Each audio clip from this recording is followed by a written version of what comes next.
Hello guys, कैसे हैं आप गाइस। आज की जो वीडियो है, इस वीडियो में हम बात करने वाले हैं एक टेस्ट के बारे में। देखिए, जिसका नाम है ESR टेस्ट। तो इसके बारे में बात करने वाले हैं। देखिए, अगर आप एक मेडिकल स्टूडेंट हैं तो आपने इस टेस्ट के बारे में पता होना चाहिए कि ये टेस्ट क्या होता है और किस लिए किया जाता है, यानी कि इसको करने के बाद किस बीमारी का पता चलता है। तो ये जो सारी इन्फॉर्मेशन है, यानी कि कब हमारा ESR बढ़ जाता है या फिर कब कम हो जाता है, ये आपने मालूम होनी चाहिए। तो इसी के बारे में बात करने वाले हैं। वीडियो आप लास्ट तक देखते रहना। तो देखिए, सबसे पहले तो हम देख लेते हैं कि ESR टेस्ट है क्या। तो ये जो है हमारे एक ब्लड टेस्ट होता है। देखिए, पहले मैं आपको इसकी जो फुल फॉर्म है उसको बता दूं। ESR यानी कि इरिथ्रोसाइट सेडिमेंटेशन रेट। देखिए, इरिथ्रोसाइट यानी कि हमारी RBC को हम इरिथ्रोसाइट बोलते हैं, तो ये वही है।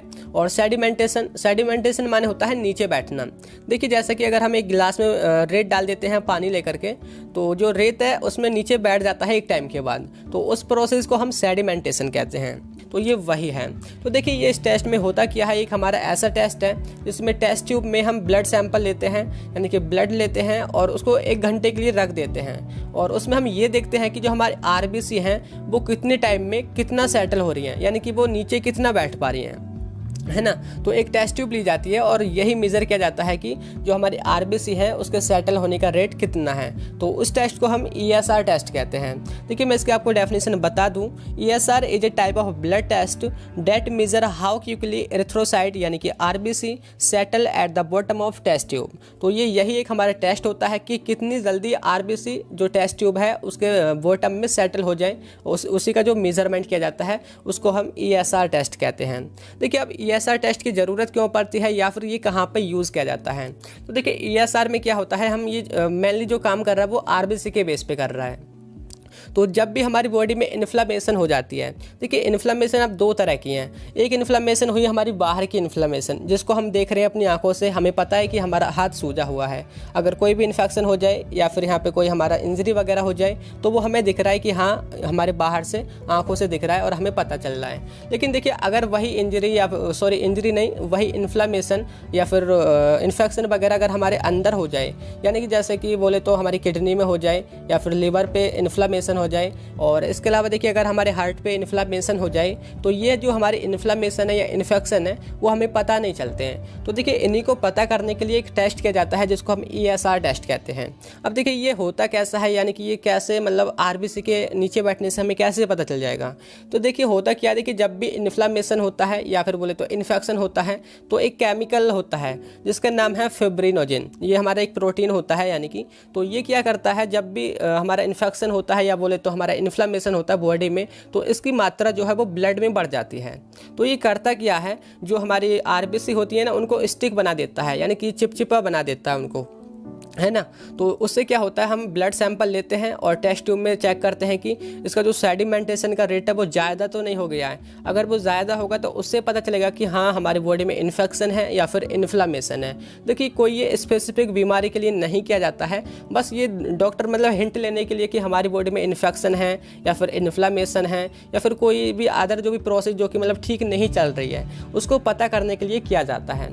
यानी कि अभी मैंने जैसे कि आपको बताया कि जैसे फिब्रिनोजेन बढ़ जाता है तो ये RBC को ना चिपचिपा कर देता है और उनका सेडिमेंटेशन रेट जो है वो बढ़ जाता है।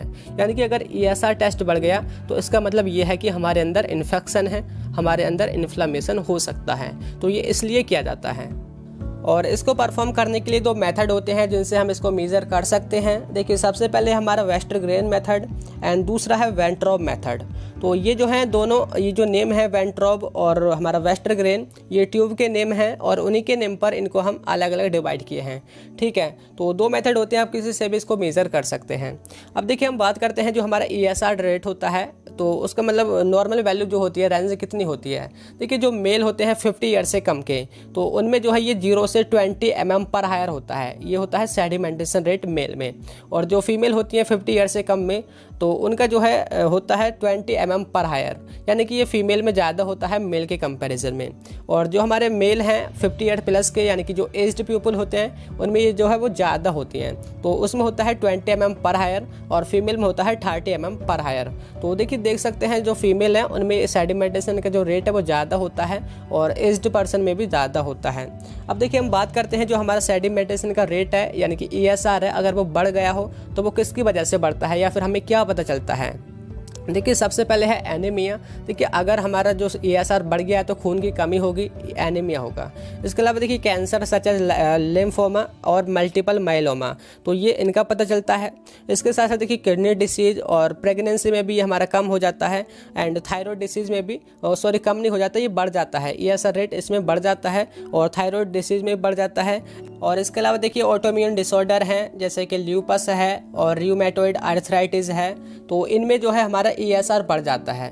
तो इससे हमें पता चल जाएगा कि मतलब हमारे अंदर बॉडी में इन्फेक्शन हो रहा है, और फिर डॉक्टर जो है कोई स्पेसिफिक आपका जो टेस्ट वगैरह है उसको करवाते हैं।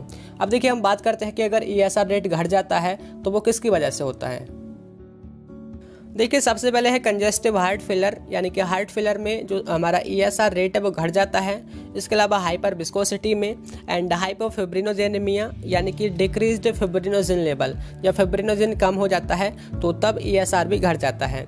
इसके अलावा लो प्लाज्मा प्रोटीन, तो ये किसकी वजह से होता है, ये लिवर और किडनी की डिसीज़ की वजह से होता है। अगर हमारे प्लाज्मा प्रोटीन कम है तो ये इसको इंडिकेट करता है कि मतलब कि जब ESR रेट कम हो। और इसके अलावा देखिए पॉलीसाइथेमिया, तो ये जो है हमारे कुछ मतलब मैंने बताया कि कब जब कम हो जाता है तो क्या शो करता है, और तब ज़्यादा हो जाता है तो वो क्या इंडिकेट करता है। तो यही था आज की वीडियो में, यानी कि मैंने ESR रेट। तो कैसी लगी आपको वीडियो, अगर पसंद आई हो तो लाइक कर देना, आपके जो क्लासमेट है उनके साथ शेयर कर देना।